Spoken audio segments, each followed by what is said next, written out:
Wild Running Part 2, Chapter 9.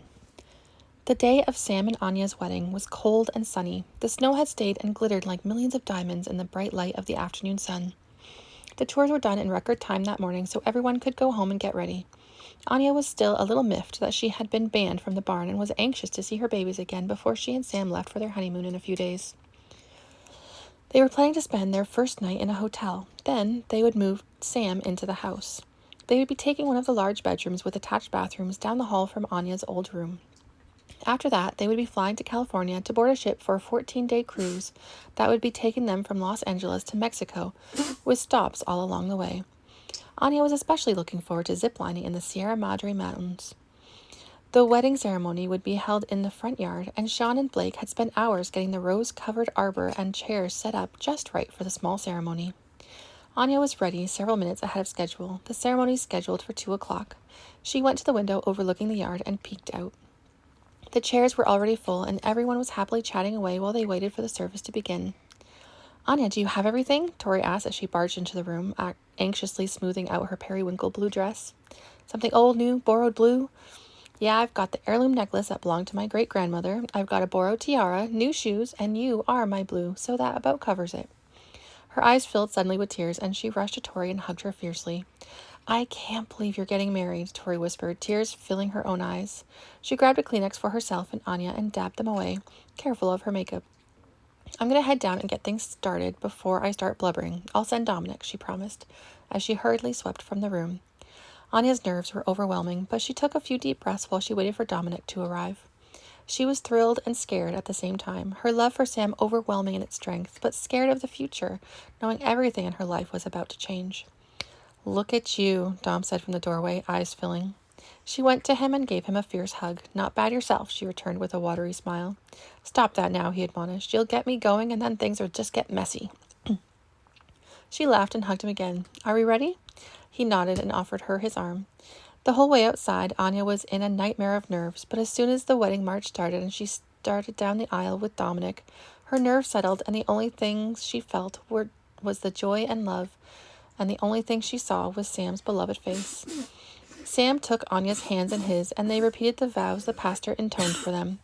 It seemed like only moments before the ceremony was over, and the paperwork signed, and they were officially husband and wife. "How do you feel, Anya Webster?" Sam whispered to her as they headed down the aisle amidst wolf whistles, well-wishing, and flung confetti. "Wonderful," she exclaimed, her heart in her eyes. "Now let's get out of here while we still can." Her bags were already packed and in the back seat, and they ran to the truck and took off. Tori clung to Sean's hand as they watched the newly married couple drive off amidst the clatter of cans attached to the trailer hitch of Sam's truck. She tugged to get his attention. "Come on, we have guests to feed," she told him, and raised her voice to instruct everyone to come on in for the meal. The entire bottom level of the house was thronged with people, and Tori wound her way through, saying hello to everyone she knew and greeting those she didn't. The party went on for hours, and the food slowly dwindled under the steady assault. Tori found Dominic by the window in the living room, looking out into the pasture where his horse was stalwartly pawing through the snow for tidbits of grass. "Hey," she greeted as she joined him. He looked at her and smiled. "I haven't talked with you much since I got here," he said by way of an apology. Tori shrugged. "It's been Anya's time.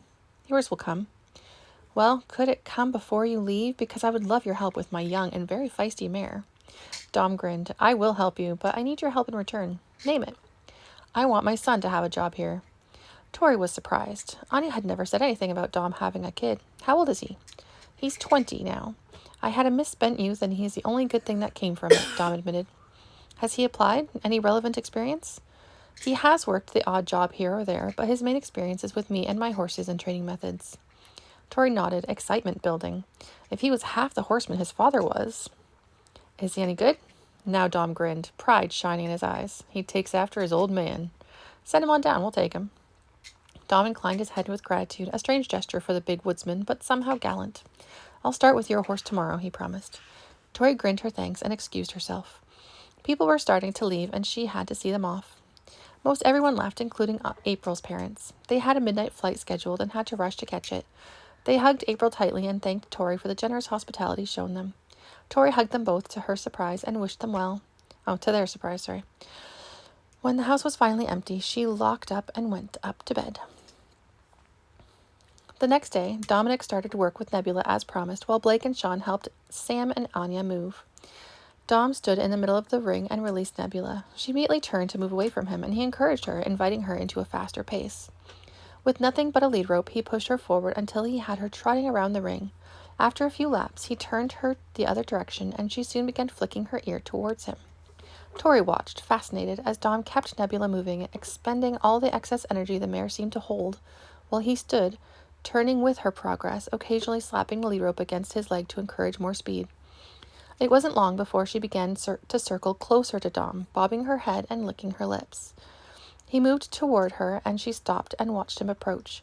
He patted her, rewarding her, and turned and began walking away from her. She followed him calmly, and he rewarded her again and snapped the lead rope on her halter. Tori could barely believe her eyes as Dom walked up to the fence and picked up the saddle he'd left there. He showed the blanket to Nebula and put it on her back. Nebula stood. She was more interested in the saddle and snuffed it as he lifted it. He allowed her a moment, then placed it too on her back. She stood calmly as he tightened it, but her ears weren't impressed. He attached a long line to either side of her halter and invited her to start moving again, using the leads to direct her movements. When she was settled and calm, he invited Tori into the ring. "Time to mount up," he told her.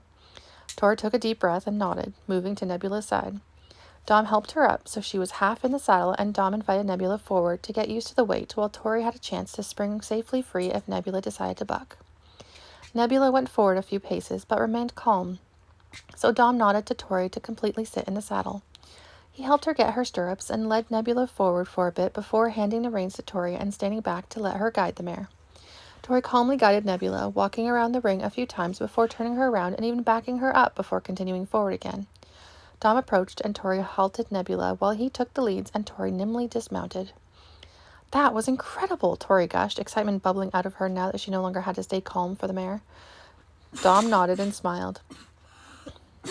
"Now she's ready to start training, to start building trust with you. Take it slow to build a relationship with her, and she'll do anything you ask." Tori nodded, her eyes bright as she took the preferred leads. Dom walked with her to the barn and watched Tori work with Nebula to stand in the cross ties calmly while she brushed her. "How did you get your horse to obey without a bridle?" Tori asked as she loosed Nebula into her stall and walked with Dom to the other barn. "Patience, persistence," he said and shrugged. "Like I said, you build that relationship and she'll do anything for you. It's all about trust, both ways." Dom led his stallion out of the stall and flung himself onto his bare back. "I'll send my son by in the morning. It was good to see you again, Tori."